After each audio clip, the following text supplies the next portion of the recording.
ہم نے تمہیں معتدل امت بنایا ہے، نہ تو دنیا میں ایسے لگو کہ دین برباد ہو جائے، نہ دین میں ایسے لگو کہ دنیا معطل ہو جائے۔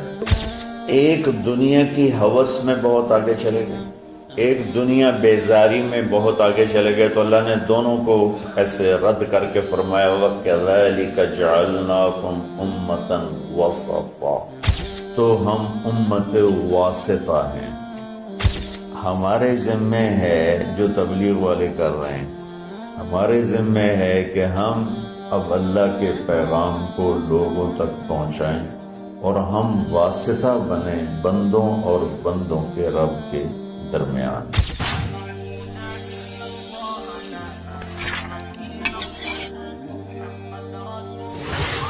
اللہ تعالیٰ فرماتے ہیں کہ ہم نے تمہیں امت معتدل بنایا، وسطا۔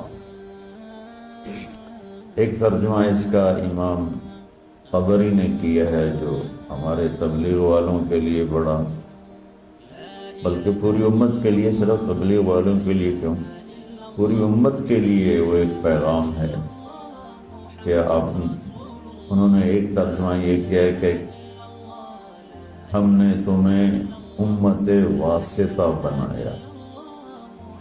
دو چیزوں کو ملانے کے لیے درمیان میں جو چیز ہوتی ہے اس کو واسطہ کہتے ہیں۔ یہ مائک میرے اور آپ کے درمیان، جو بھی آگے سن رہے ہیں، واسطہ ہے۔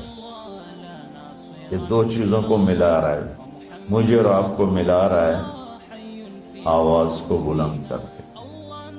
تو امام طبری نے اس کا ترجمہ، ایک ترجمہ یہ کیا ہے، یہ بھی کیا ہے امت معتدل بنایا ہے، یہ تو تمام مفسرین نے اس کا یہ ترجمہ کیا۔ امام طبری نے ایک ترجمہ یہ کیا ہے کہ ہم نے تمہیں امت واسطہ بنایا ہے۔ جیسے پہلے انبیاء آتے تھے اور وہ واسطہ ہوتے تھے اللہ اور بندوں کے درمیان، کہ لوگ اللہ کو نہیں جانتے تو ایک نبی آتا ہے، رسول آتا ہے، وہ لوگوں کو اللہ کا تعارف کرواتا ہے اور اللہ سے ان کو ملا دیتا ہے، اللہ کے سامنے انہیں جھکا دیتا ہے اور انہیں صراط مستقیم پہ کھڑا کر دیتا ہے۔ اب ہمارے نبی پاک صلی اللہ علیہ وسلم کے بعد کوئی نبی نہیں آئے گا، تو لہٰذا اے امت محمد اب تم واسطہ ہو۔ ہمارے ذمے ہے جو تبلیغ والے کر رہے ہیں، ہمارے ذمے ہے کہ ہم اب اللہ کے پیغام کو لوگوں تک پہنچائیں اور ہم واسطہ بنیں بندوں اور بندوں کے رب کے درمیان۔ یہ بہت خوبصورت ترجمہ ہے۔ جتنی تفسیریں میں نے دیکھی اس میں مجھے سوائے طبری کے اور کہیں نہیں ملا، اور آپ کے شاید علم میں ہوگا کہ طبری پہلی تفسیر ہے جو امت میں لکھی گئی، ابن جریر طبری رحمۃ اللہ علیہ۔ تو اللہ تعالیٰ نے ہمیں امت واسطہ بنایا ہے، کوئی تبلیغ میں نہیں جا رہا یا جا رہا ہے، امت ہے تو ہم امت واسطہ ہیں۔ نماز سب پہ فرض ہے، بہت تھوڑے سے لوگ پڑھتے ہیں، تو جو نہیں پڑھتے ان کی معافی تو کوئی نہیں۔ زکوٰۃ بہت تھوڑے لوگ دیتے ہیں، جو نہیں دیتے ان کو معاف تو نہیں۔ تو ایسے ہی میرے عزیزو، اللہ کا پیغام پہنچانا، اللہ سے لوگوں کو ملانے کی کوشش کرنا، یہ ساری امت کے ذمے ہے۔ بہت تھوڑے سے لوگ کر رہے ہیں، بے شمار امت ہے جو بھول چکی ہے، اور بھولنا بھی بھول چکے ہیں۔ مدت ہوئی صیاد نے چھوڑا بھی تو کیا، تاب پرواز نہیں راہ چمن یاد نہیں۔ مجھے یہ شعر بڑا فٹ آتا ہے کہ شکاری چھوٹے سے پرندے کو گھونسلے سے اٹھا کے لے آتا ہے اور اگر اپنے پنجرے میں ڈال دیتا ہے، جب جب اس پرندے کی شعور کی آنکھ بیدار ہوتی ہے تو اپنے آپ کو ایک پنجرے میں دیکھتا ہے، اور ایک کٹھالی میں اس کے لیے دانہ پڑا ہوتا ہے، ایک میں پانی ہوتا ہے، بس وہ وہاں سے دانہ اٹھاتا ہے، وہاں سے پانی کے چند قطرے لیتا ہے اور وہیں پھڑ پھڑا کے بیٹھ جاتا ہے۔ تو جب اس کی آنکھ ہی وہیں کھلی تو اس کی ذہنیت اور اس کا جو مائنڈ سیٹ تھا وہ فکس ہو گیا کہ بس یہی میرا جہان ہے، یہی میری دنیا ہے۔ تو وہ پرندہ جوان ہو گیا۔ تو شکاری نے ایک دن دروازہ کھولا پنجرے کا، کہا اپنے چمن کو لوٹ جا، اپنے جنگل کو لوٹ جا۔ تو وہ آگے کہتا ہے تاب پرواز نہیں، مجھ سے تو اڑا ہی نہیں جاتا، اور اگر میں اڑ بھی جاؤں تو راہ چمن یاد نہیں، مجھے تو یاد نہیں تم مجھے کہاں سے لائے ہو، تو میں کدھر جاؤں، تو میں نے اتنے ہی رہن دے۔ تو اس وقت امت محمد صلی اللہ علیہ وسلم دکانوں کے پنجرے میں، فیکٹریوں کے پنجرے میں، ملوں کے پنجرے میں، زراعت کے پنجرے میں، کاروبار زندگی کے پنجرے میں ایسی بند ہوئی ہے، بس صبح گھر سے اپنے کام پر، کام سے گھر پر، گھر سے دکان پر، دکان سے گھر پر، یہ سارا ماحول ہے۔ اب جب انہیں کہتے ہیں کہ بھائی تمہیں اپنے چمن کو لوٹو، تمہیں تو دنیا میں اللہ کا پیغام سنانا ہے، تو کہتے ہیں تاب پرواز نہیں، راہ چمن یاد نہیں۔ تو آج جو میں تھوڑی بات کرنا چاہتا ہوں وہ دوسرے معنی پر ہے۔ وَكَذَلِكَ جَعَلْنَاكُمْ أُمَّةً وَسَطًا، ہم نے تمہیں امت معتدل، درمیان والی امت بنائی۔ اچھا، یہ جو آیات کی نمبرنگ ہوئی ہے یہ بہت بعد میں ہوئی ہے۔ اللہ کے نبی کے دور میں یہ آیات کو نمبر نہیں لگے ہوئے تھے، اور اس طرح ایک ایک آیت الگ نہیں کی گئی تھی۔ بعد کے علماء نے اپنی محنت کوشش سے یہ آیات کا عدد تعداد مقرر کی۔ سورہ بقرہ کی 286 آیات ہیں۔ امتاً وسطا، درمیان والی امت۔ جب علماء سورہ بقرہ کی آیات بنا رہے تھے تو ان کے سامنے تو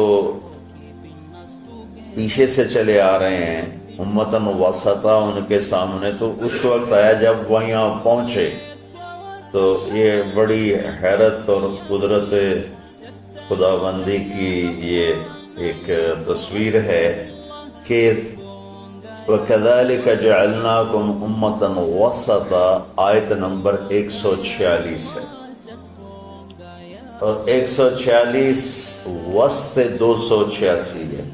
146 جمع 146 کتنے ہو گئے؟ ہاں مولیانو حساب تھوڑا ہی عمدہ ہے۔ ہاں کتنے ہو گئے؟ 200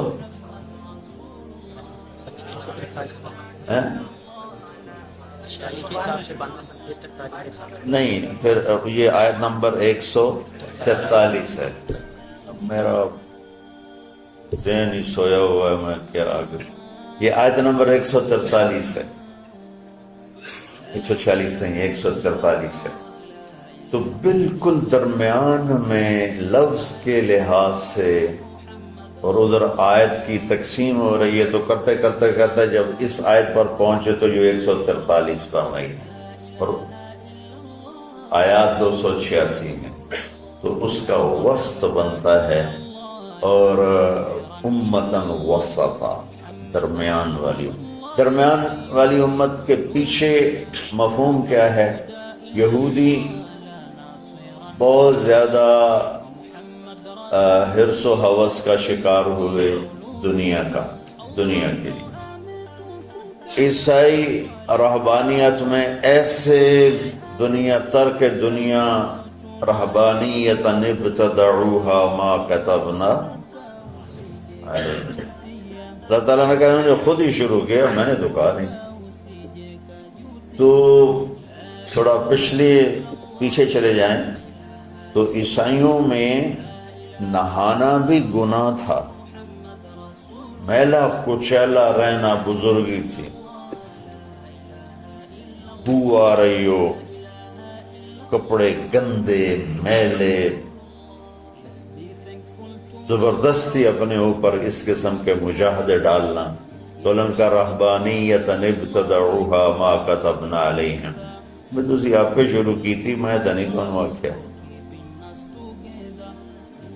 جب اسپین پہ قبضہ ہوا عیسائیوں کا تو سب سے پہلے جو انہوں نے کام کیا، سارے ملک میں جتنے تھے حمام غسل خانے وہ سارے گرا دیے۔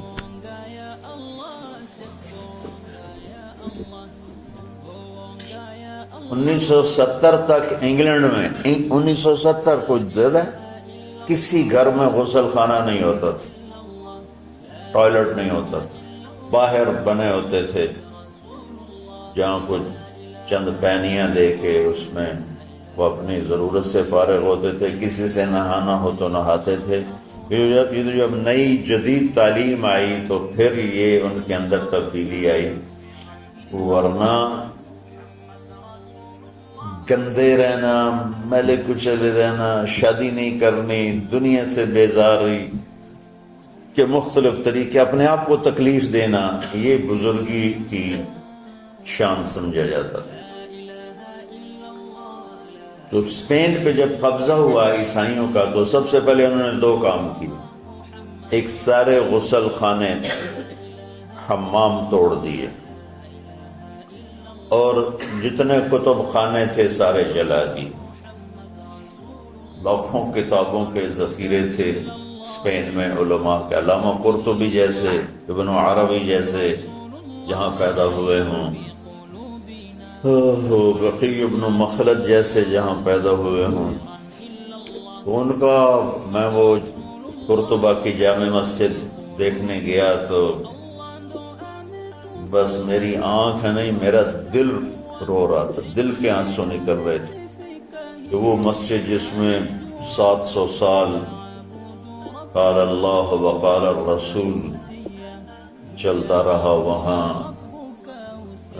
درمیان میں گرجا بنا ہوا تھا اور بت ہر طرف رکھے ہوئے تھے، اور ایک بہت بڑی تصویر لگی ہوئی تھی جس میں ابو عبداللہ جو آخری بادشاہ تھا غرناطہ کا، وہ فرڈینینڈ جس نے غرناطہ فتح کیا اس کو چابیاں پیش کر رہا تھا، اور اس کی بیوی ملکہ ازابیلا اور فرڈینینڈ یہ دونوں ایسے کھڑے ہیں، اور ابو عبداللہ وہ تصوراتی خاکہ تھا، وہ یوں غرناطہ شہر کی چابیاں پیش کر رہا ہے، بہت ہائی لائٹ کر کے بہت بڑی تصویر لگائی ہے۔